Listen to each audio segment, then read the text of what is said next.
Lord. And I know that for many of you, the I don't know, just the pace of December and getting ready for Christmas can be really, really crazy. I mean, it's like it takes everything you've got just to get through everything that you got to get through, all the parties you got to go to, all the gifts you have to buy, all the food you have to cook, all the people you have to see. It's just mind-boggling.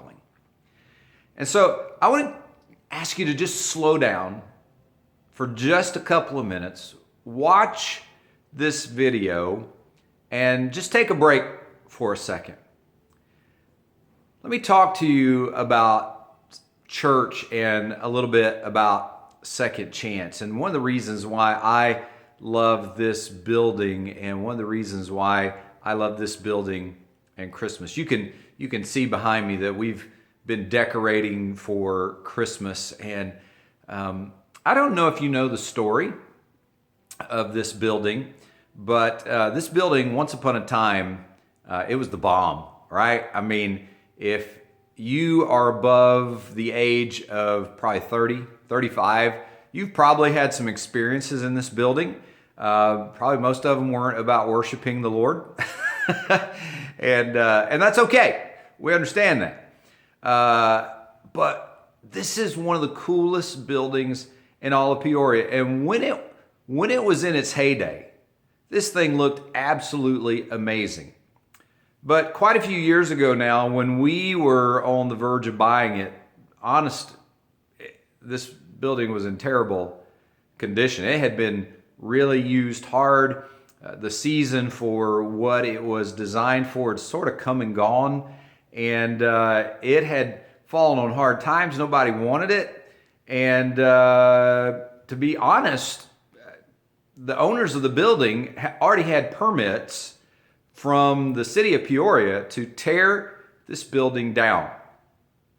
I want you to think about that for a second. All the history, all the memories, all of the activities and the things that happened, the experiences that people had here, all gone. Because nobody wanted it.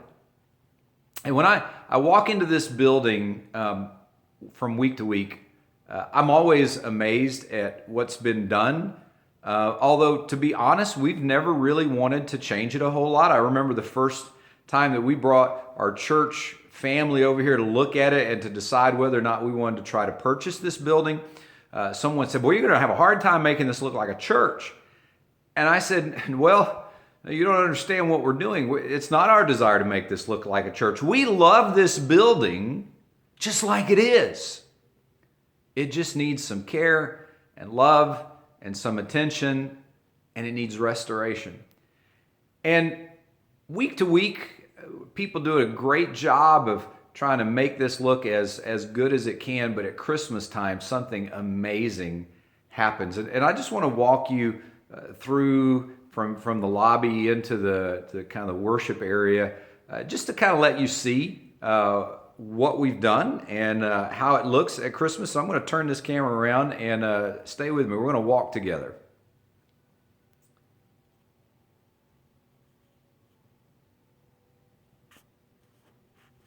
Well, I guess I can't turn it around, so we'll do it this way. All right. So I think you can probably see, I'm hoping you can see, but as we walk through the lobby, you can see that we've got lights strung all over the place. We still have so much of the old character of the building, and we didn't really want to change it a whole lot. We appreciated it and we loved it for what it was. We just knew that it needed to be restored. It needed to be taken care of once again.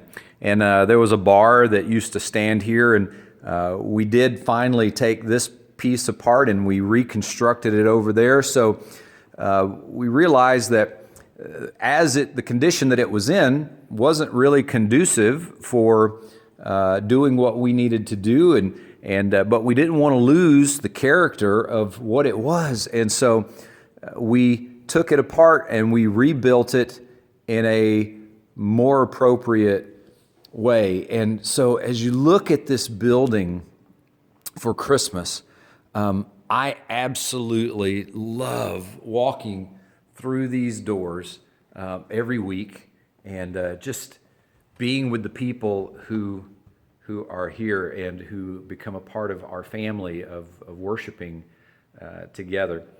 And so I want to talk about that for just a second, as we're just a few days away now from Christmas.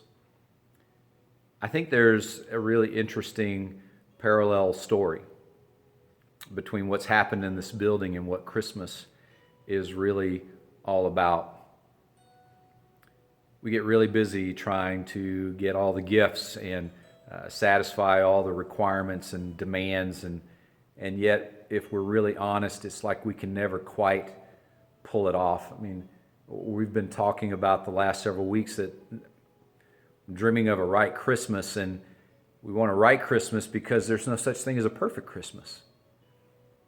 I mean, we all have sort of those images of what a perfect Christmas would be, but we can never quite get there. We can get close, but we can't quite get there.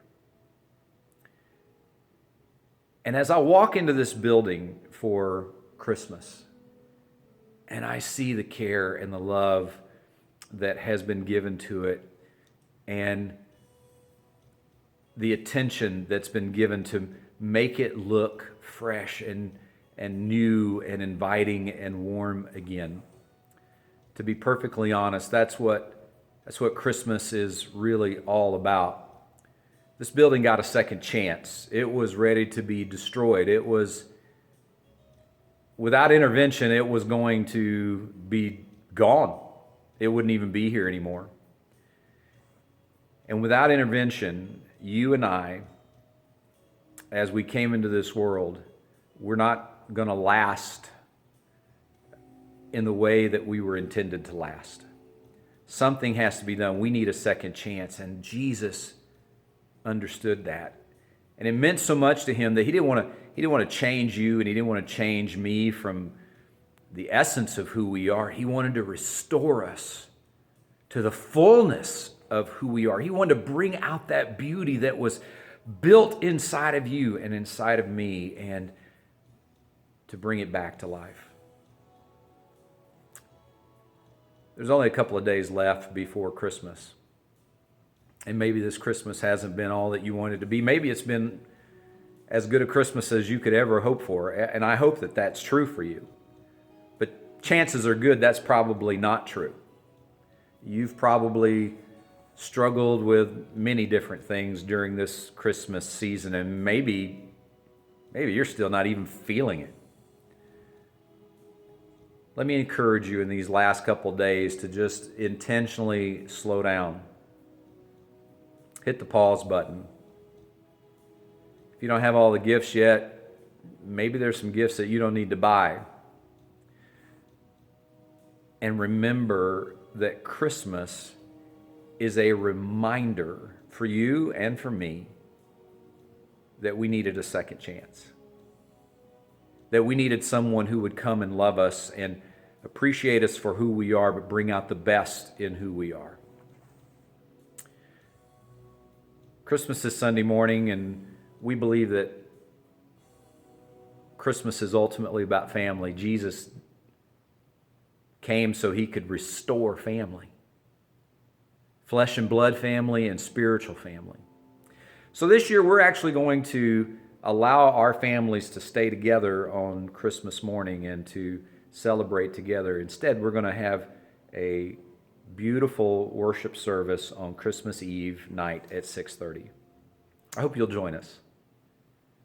Maybe you need it to actually finally connect the dots to have the Christmas that you've been wanting and not feeling. Maybe you need Christmas Eve service to just sort of put the icing on the cake of this Christmas.